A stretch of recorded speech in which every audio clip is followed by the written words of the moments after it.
नारायण नारायण नारायण नारायण।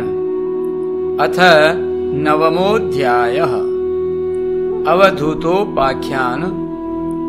कूरर से लेकर श्रृंगी तक 7 गुरुओं की कथा।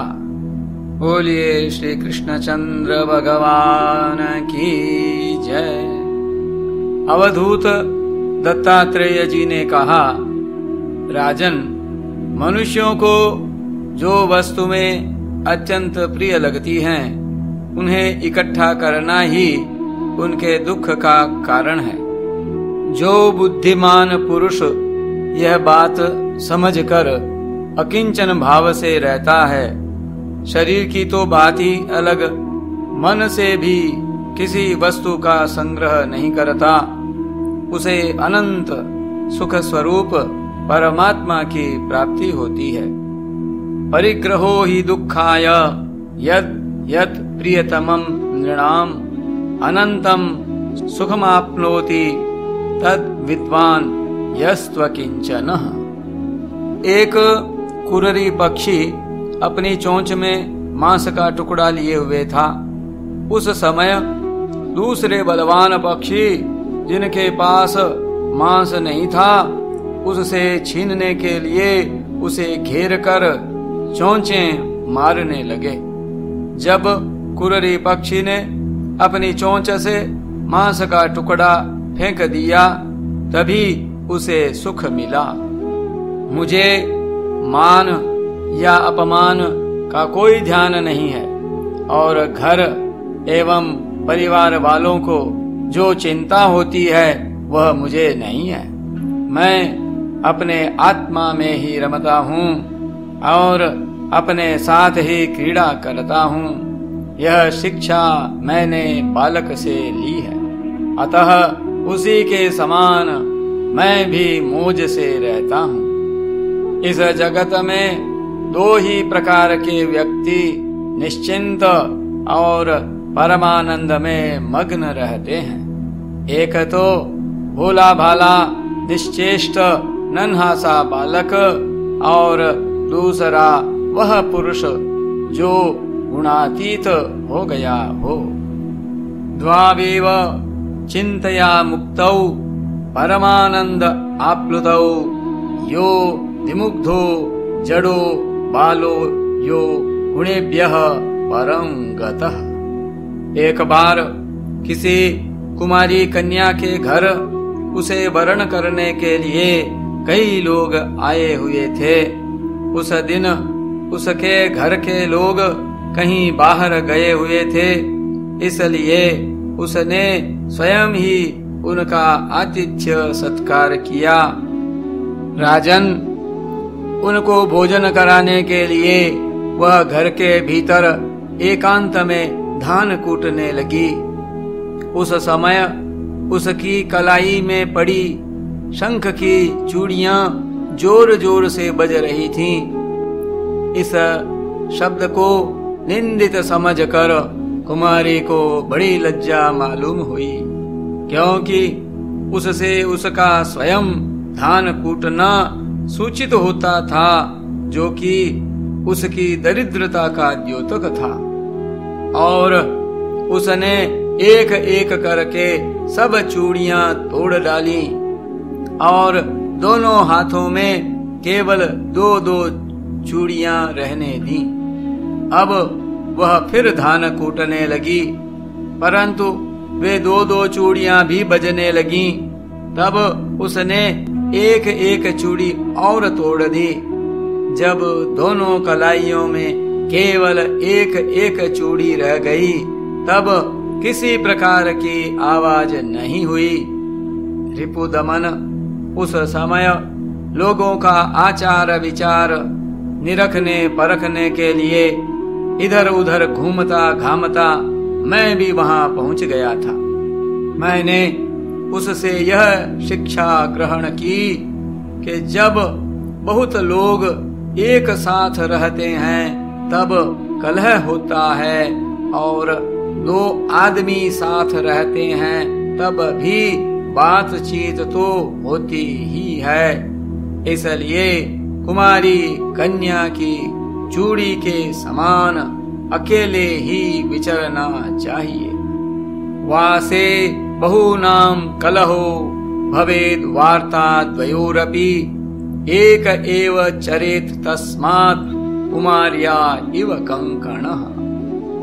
राजन, मैंने बाण बनाने वाले से यह सीखा है कि आसन और श्वास को जीत कर वैराग्य और अभ्यास के द्वारा अपने मन को वश में कर ले और फिर बड़ी सावधानी के साथ उसे एक परमात्मा में लगा दे।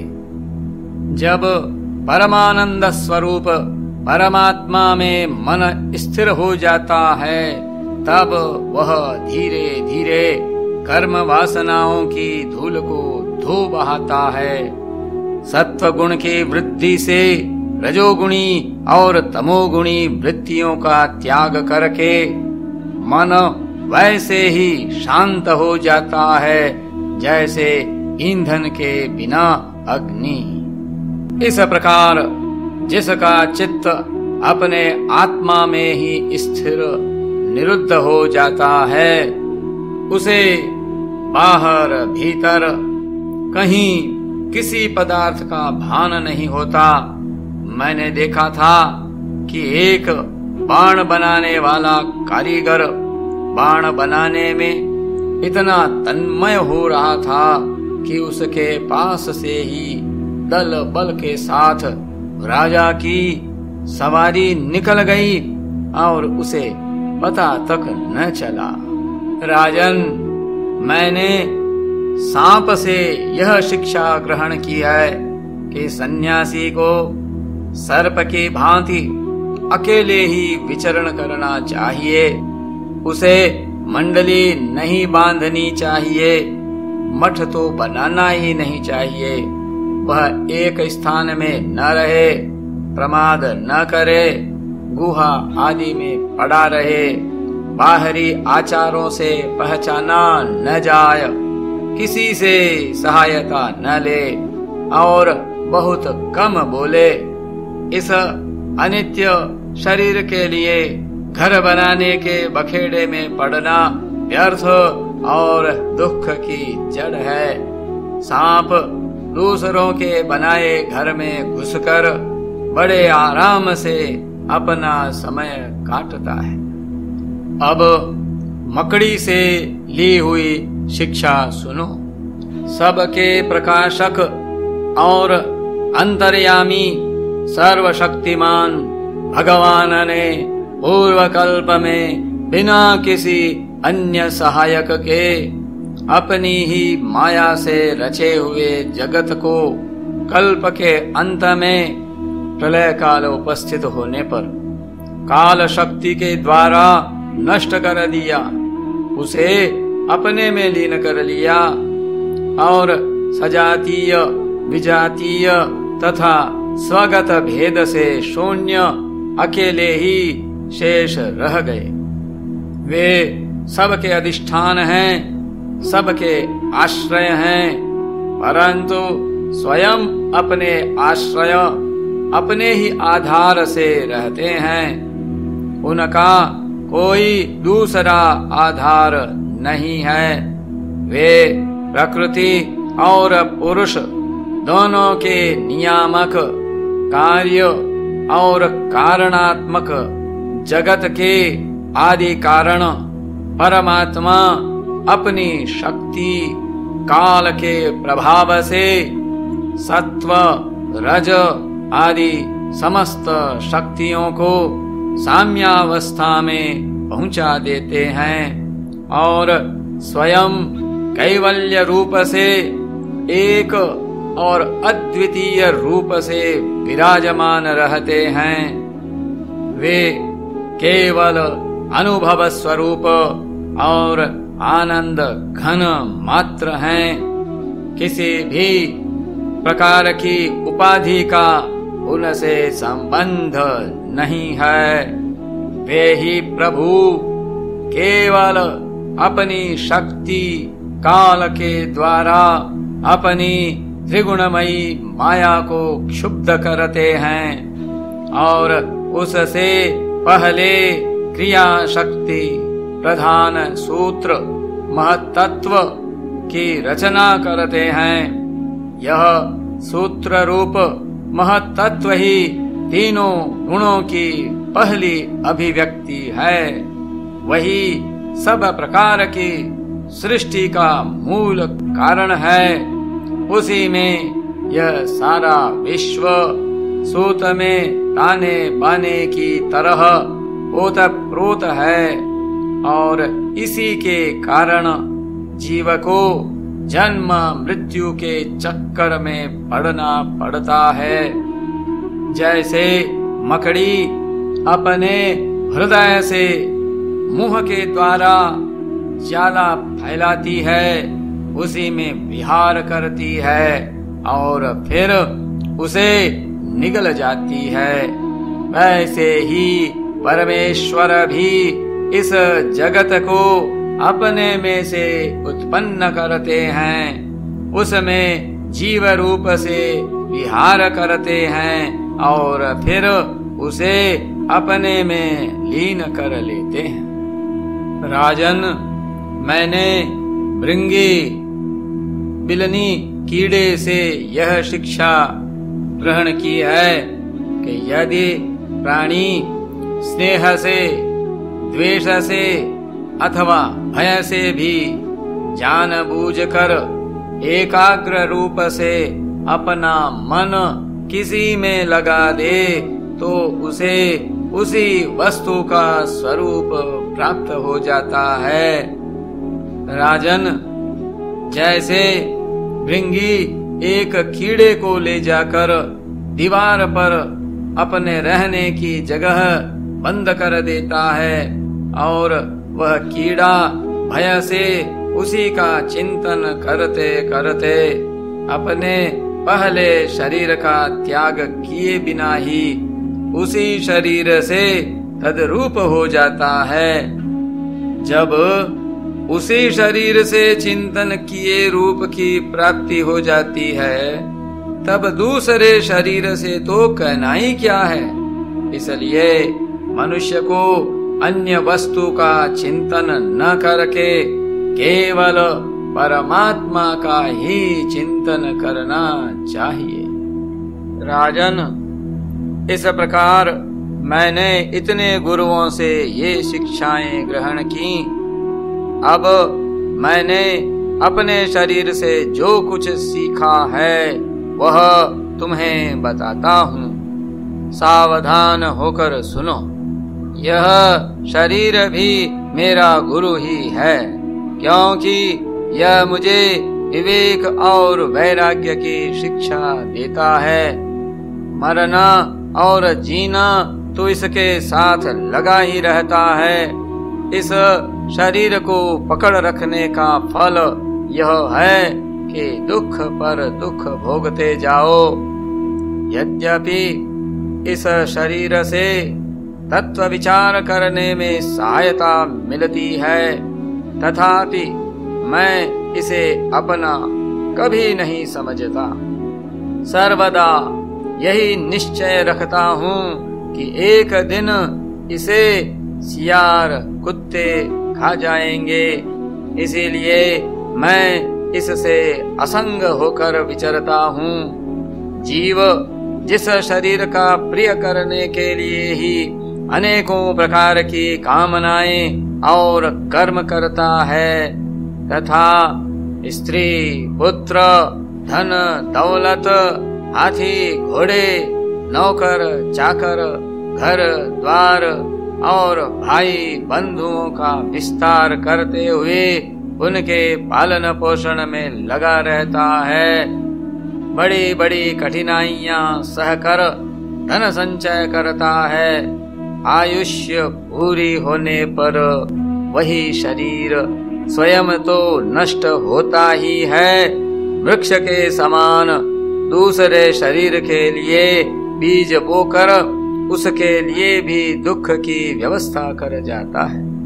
जैसे बहुत सी सौतें अपने एक पति को अपनी अपनी ओर खींचती हैं, वैसे ही जीव को जीभ एक ओर स्वादिष्ट पदार्थों की ओर खींचती है, तो प्यास दूसरी ओर जल की ओर, जननेन्द्रिय एक ओर स्त्री संभोग की ओर ले जाना चाहती है, तो त्वचा, पेट और कान दूसरी ओर कोमल स्पर्श, भोजन और मधुर शब्द की ओर खींचने लगते हैं। नाक कहीं सुंदर गंध सूंघने के लिए ले जाना चाहती है, तो चंचल नेत्र कहीं दूसरी ओर सुंदर रूप देखने के लिए। इस प्रकार कर्मेंद्रियां और ज्ञानेंद्रियां दोनों ही इसे सताती रहती हैं। वैसे तो भगवान ने अपनी अचिंत्य शक्ति माया से वृक्ष, सरीसृप, रेंगने वाले जंतु, पशु, पक्षी, डांस और मछली आदि अनेकों प्रकार की योनियां रची, परंतु उनसे उन्हें संतोष न हुआ। तब उन्होंने मनुष्य शरीर की सृष्टि की। यह ऐसी बुद्धि से युक्त है जो ब्रह्म का साक्षात्कार कर सकती है। इसकी रचना करके वे बहुत आनंदित हुए। यद्यपि यह मनुष्य शरीर है तो अनित्य ही, मृत्यु सदा इसके पीछे लगी रहती है, परंतु इससे परम पुरुषार्थ की प्राप्ति हो सकती है। इसलिए अनेक जन्मों के बाद यह अत्यंत दुर्लभ मनुष्य शरीर पाकर बुद्धिमान पुरुष को चाहिए कि शीघ्र से शीघ्र मृत्यु के पहले ही मोक्ष प्राप्ति का प्रयत्न कर ले। इस जीवन का मुख्य उद्देश्य मोक्ष ही है। विषय भोग तो सभी योनियों में प्राप्त हो सकते हैं, इसलिए उनके संग्रह में यह अमूल्य जीवन नहीं खोना चाहिए। राजन, यही सब सोच विचार कर मुझे जगत से वैराग्य हो गया। मेरे हृदय में ज्ञान विज्ञान की ज्योति जगमगाती रहती है। न तो कहीं मेरी आसक्ति है और न कहीं अहंकार ही। अब मैं स्वच्छंद रूप से इस पृथ्वी में विचरण करता हूँ। राजन, अकेले गुरु से ही यथेष्ट और सुदृढ़ बोध नहीं होता। उसके लिए अपनी बुद्धि से भी बहुत कुछ सोचने समझने की आवश्यकता है। देखो, ऋषियों ने एक ही अद्वितीय ब्रह्म का अनेकों प्रकार से गान किया है। यदि तुम स्वयं विचार कर निर्णय न करोगे तो ब्रह्म के वास्तविक स्वरूप को कैसे जान सकोगे। भगवान श्री कृष्ण ने कहा, प्यारे उद्धव, गंभीर बुद्धि अवधूत दत्तात्रेय ने राजा यदु को इस प्रकार उपदेश किया। यदु ने उनकी पूजा और वंदना की। दत्तात्रेय जी उनसे अनुमति लेकर बड़ी प्रसन्नता से इच्छानुसार पधार गए। हमारे पूर्वजों के भी पूर्वज राजा यदु अवधूत दत्तात्रेय की यह बात सुनकर समस्त आसक्तियों से छुटकारा पा गए और समदर्शी हो गए। इसी प्रकार तुम्हें भी समस्त आसक्तियों का परित्याग करके समदर्शी हो जाना चाहिए। नारायण नारायण नारायण नारायण।